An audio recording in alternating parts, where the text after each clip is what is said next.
The peace greeting is probably not going to be appropriate for this message. First off, shout out to Jessica X. Thanks a million. I watched some of your live stream playback about a white guy so-called proving that black men can't lead. And this is on Miles Cunningham's channel. And you played the video and discussed it. And I haven't finished watching it at the time that I'm recording this. In just a few minutes I got to listen before I got interrupted. You rebutted that whip-cracking, tobacco-chewing, 1800s mindset-having, banjo-playing livestock rapist. Now, after I finish this, I plan to listen to the rest of your playback, and then I'll know if our rebuttals against him even match with his tobacco breath having behind. But before I even go that far, shout out to you, Jessica X, for doing that. The first thing that this half man said is that black men are pieces of thit for wanting to be with attractive women without marriage. The thing is, attractive women want to be with men without marriage, before marriage. The truth is that if I were going to go and approach a lady from a standpoint of male chastity, I'd have a better shot with an unattractive woman than I would with an attractive woman, just on the basis of me not being willing to pull out the digging stick before marriage. See, the thing is, we learned this from his people. They didn't ask sisters back in the day if they wanted to have a white man during captivity. They simply said, oh, you're attractive, come here after dark and I don't want to hear no lip. And the thing is that since the power dynamic was such that her consent didn't matter, we black men have pretty much said that there was no such thing as consent. And we've applied this, especially those of us who are pro-black, and we've let sisters off the hook for being willing bed wenches. Because the willingness didn't matter as far as we were concerned. Now most of us black men didn't even find out that sisters actually wanted masters' grandsons until recently, and I mean under a decade ago. I didn't find out until about 2017, and yes, that was insulting because black men can be insulted and mass categorized as cucks for being not black enough in all the stereotypical ways.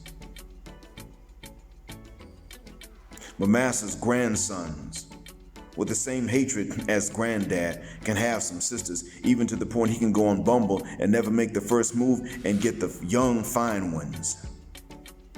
Even then, when she gets used to him, she wants to cheat again with her brother. You can ask some of the former swirlers about that. So, Charlie Dwight, guess who taught us that?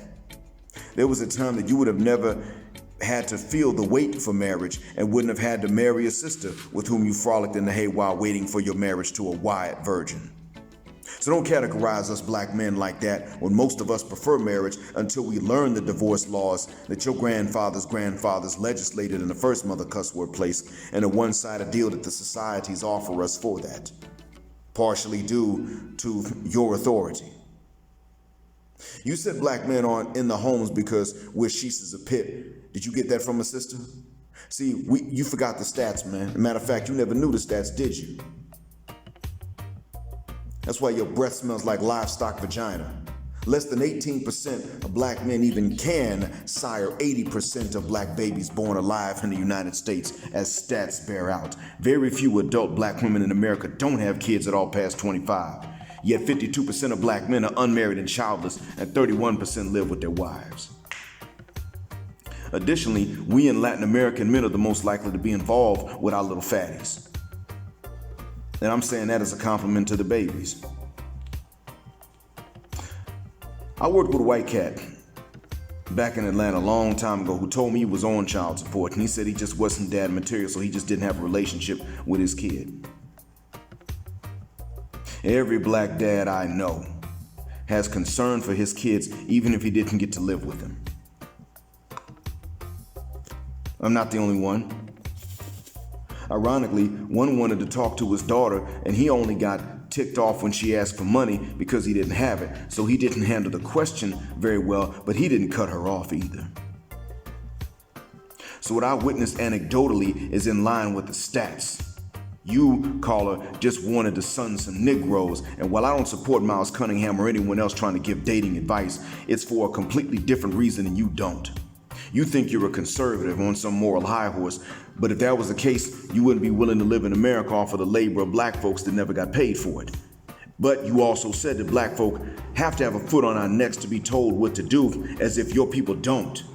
See, truth be told, everyone else that's not one of you suffers from contact with your cousins who leave Western Europe because no one's had a foot on Western Europe's neck once the Muslims got weak in Spain. So you let sisters tell you about us black men, but keep in mind that just like our biggest flaw was in being too easy on sisters, our biggest flaw with respect to you and your kind who left Western Europe was not keeping a foot on your necks. Maybe we should have paid the Turks to run your land more strictly in Spain than we did, because let's be honest, you had developed biases against dark skin by the time the Moors had weakened. Maybe you would have taken longer to try to expel the Turks. Then again, maybe not. What we hear about the French not bathing is true. Maybe exaggerated, but true. They bathe rarely due to both cold winters, which is understandable, and superstition, which is superstition. That's not forgivable for somebody with a high IQ such as yours, right? Because see, you were careful to say that it was not culture, it was in our DNA. Like we're beasts. If any beast around here, it's you. Europe's advancement did in fact come from some darkies from North Africa running Spain, some shines, until the Spaniards started with brutally colonizing the Americas to enrich themselves and keep things going. Truth is, even without the scientific knowledge of more tropical people, the Spaniards would have just gotten rich with no development, like the way you and sometimes even we view the Gulf Arabs. So don't let the self-hating sisters give you some idea of us black men. See, we screwed up in loving her butt too much, if anything, even when she chose only the worst of us to love in return, about whom she complains to you, and you're too dumb to even question her about it.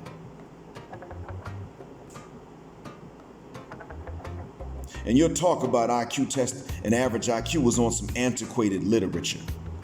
So your people aren't doing much better than us, except where the system which we built at literal gunpoint allowed it. Without discrimination, you never got ahead. And frankly, the Asians are kicking your behinds and ours in the classrooms. Academically, although they come from, or they wind up growing into a messed up mindset because of that, because that stress does take its toll on them.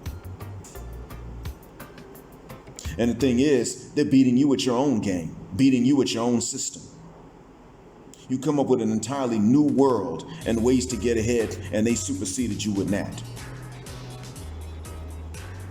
Ironically, no one knows this better than Boom Shika, whom you let tell you about us. In the end, Miles was too nice to you. See, caller, you're really an animal and a devil and a beast. And this is the real reason that black nations don't do well without outside help. It's by the design of you and your cousins who colonized them at first and then turned them loose so as to extract resources even after independence, while killing those who demand fair market price for these resources. The Congo had a good shot, a good start. Patrice Lumumba was killed, and it was the CIA that did it.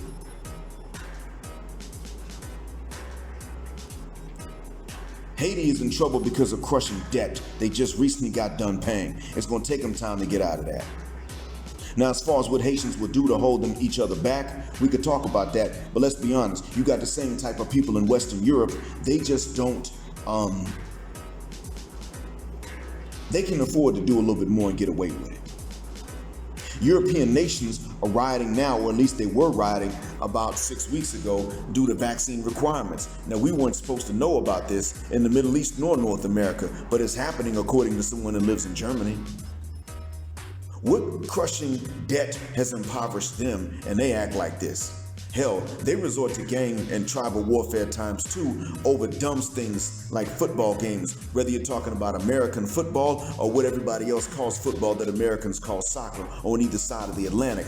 Watch a city if its team wins, and watch the same reaction if that team loses. Either way, it's a riot, and the property gets destroyed. That's all it is in the end. Your people just get away with more because it's your system. You asked Miles if he'd take a plane ticket back to any African nation if you offered it to him, and he said no. You didn't ask the right black man. My answer would have been, yeah, I'll take that ticket along with some reparations. Send me to Gambia or Sierra Leone or Ghana. Matter of fact, if I get to choose the African passport, give me the African Union passport. Don't limit me to one. And I want my reparations too. And then you go back to Europe. And if any of us wants to go back to North America later, we'll let the original Americans decide who is welcomed back. Starting with whatever tribe was living there at the time that the Europeans got to the Americas. So if I decide I want to go back and live in southern Mississippi, I get to ask the Tensaw Mobile, the Biloxi tribe, and some of the Choctaw. Is it right if I go back? You get to ask, and we'll see which one gets an easier time going back. In the end, my issue with Miles telling us men to keep trying to get sisters and trying to get women in the West in general is because it gives one of the most hybristophilic women on the planet. The first hybristophilic woman on the planet and the second most hybristophilic woman on the planet, i.e. the sister and then your woman. It gives them the confidence to go for demons like you and start talking bad about us to you. Your issue with it is how non-conservative it sounds and how different you think that makes us from you, when in fact, we're simply saying to her that she must treat us the same as she's treating you. Which ironically, white woman is more likely to do for us than the sister. See, ironically, you glossed over the fact that neither black PUAs and dating coaches, nor black manosphere men are murdering black women as a pattern. The ones who have run to you to talk bad about us and hope you'll wipe them up with some benefits and realize their myth of white womanhood are the ones who wind up dead later on. We got one black athlete who threw his wife or ex-wife into a TV with a camera on. He didn't do it unprovoked, but he shouldn't have done that. But we got enough stories of these Wyatts murdering sisters who swirled with them for one of our attorneys with a high IQ, by the way, to have a long live stream about it. So when you say we're not the same, you're right, you're the inferior. Even the actual privileged Wyatts think that about you, but not because of anything you actually control. Whereas I say this about you because of what you openly say and control and preach. So my reason is within your control. Your own privileged cousin's reasons for thinking you're inferior are beyond your control. It's about what they have that you don't. See, you come from the overseer class, you don't come from the planter class. Truth be told, if we went back to Jim Crow, you wouldn't know what to do. Except maybe to be a sheriff's deputy. But if we went back to actual bondage, the only way you'd be able to make money would be either catching fugitives, which takes a lot of skill, or you would have had to be an overseer, because the actual planters would have called the shots for you, and if not, you would have had nothing you could have done. So as soon as those overseer jobs ran out, you would have had nothing you could have done. Next, sisters. I'm done with that little half man, half human they called Miles Cunningham. Let's talk about the swirling bit and these guys with whom you swirl, like him. Even though he's married, and I'm sure that guys are racist and will probably say he's not married to a sister. That's with whom you swirl, we know. We know that some of these guys with whom you swirl are in fact just like that guy that called in the Miles show. So what this means is that they won't claim you, but you'll claim them. There are many races of men with whom you could match up if you just are tired of black men and we're not your cup of tea. But what happens, you go straight for these types of Wyatt men. You don't even seem to go for the ones that try to be black. It seems that you're only concerned with the men whose people look down on you the most. When it's not a Wyatt, then you're looking for not only an Asian man, but specifically a Chinese or man or Korean man, the ones who look down on you the most. If you're looking for an Arab man, you're looking for a pale one from the Gulf. It's always that one, not an admixed one from North Africa, not even a black Arab from the Gulf for that matter. And they're the least likely to want you back.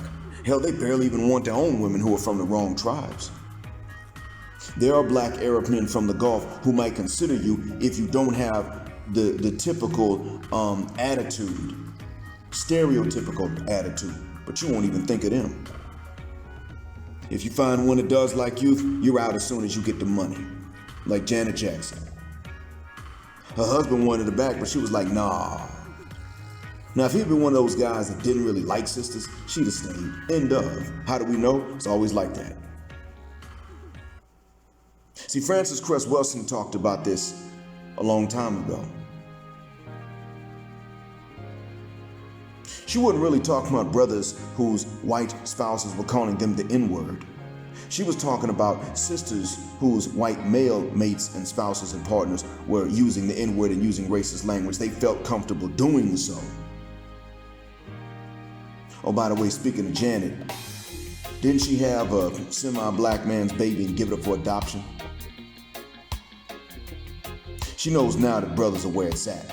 So too does a former swirler popular on YouTube, who didn't speak in her defense but threatened to sue if anybody ever mentioned him again. Let's move on. If you want a Latin man, you're looking for the non-black ones who look like they're from Spain. It's obvious. You don't look for the Afro-Latino men. You don't want who wants you back. As if you have to conquer something in non-black men that makes them turn away from you. See, I'm the one that wants you to be treated fairly by whichever man. Enough to where I said years ago that if I saw a non-black Salafi man with a black woman, I'd punch him in his chest, and I almost never make threats to anyone. It was because I know that these most strict of Muslim men, when they're not black, have said things that are unflattering to black women, and it's not for cultural reasons having to do with the West, and the head rolling and the neck rolling and the finger snapping and the eye rolling and the interrupting and always shooting down everything someone says. No, it's not because of that. They say it because you're black, because you got a wide nose, big lips, 4C hair, and a big old booty. That's why. When brothers step out on a Western black woman, the next step really is the non-Western black woman. Then the next step is to step out on a race altogether, but it's for other women of color on the planet. There's a grading system with us, and it's natural and intuitive. We don't even have to talk to each other about it, because common sense would tell us the attractive woman whose people don't look down on you that much is the better deal than the one whose people do look down on you. So we're more likely to wind up with a Southeast Asian woman than the Korean or the Japanese woman, let alone the Chinese, and yet we might wind up with them all. We're more likely to find ourselves with a South Indian woman or Filipina than with a North Indian woman or a Chinese woman or Pakistani, because for us, the less her people treat us equally, the less likely we are to give her a shot. That's one of the reasons why the white women have the least shot with most of us. They got the least chance with most of us. For brothers who live here, over here, are women of various origins, and you can see it. For brothers who live where there are women of various origins, this plays out. Now, for brothers who live where there are only white and black women, they usually will be with a fatty of either race. But guess which one would at least treat him better in the beginning? And hint, it ain't the sisters. Even the big ones, let alone the ones that are in shape. Notice, I didn't say skinny, just in shape. They got to roll their necks and show attitude from jump, as if they really believe that he's going to walk all over her if he doesn't. So guess what? We really are not the same. Even in the case of the golden sphere, the arguments have descended into the usual between ladies. It's like they're arguing over who qualifies the most for male attention and resources, but we males ourselves don't count much.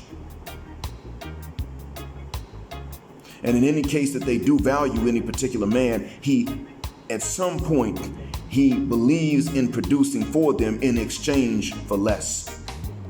All the time. Meanwhile, most men are willing to concern themselves, in that sphere specifically, most are willing to concern themselves with what gratifies ladies' emotions, even when these things don't help us choose a location or way of life for cohesion.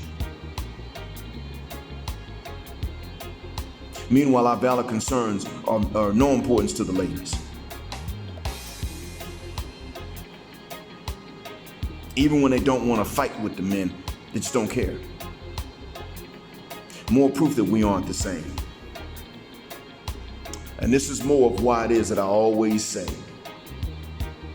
after I say salam alaikum and peace out and thanks for listening, I always end with, you know what's coming next. Black heterosexual non-select male power because she don't like it, and black patriarchy until extinction or judgment day.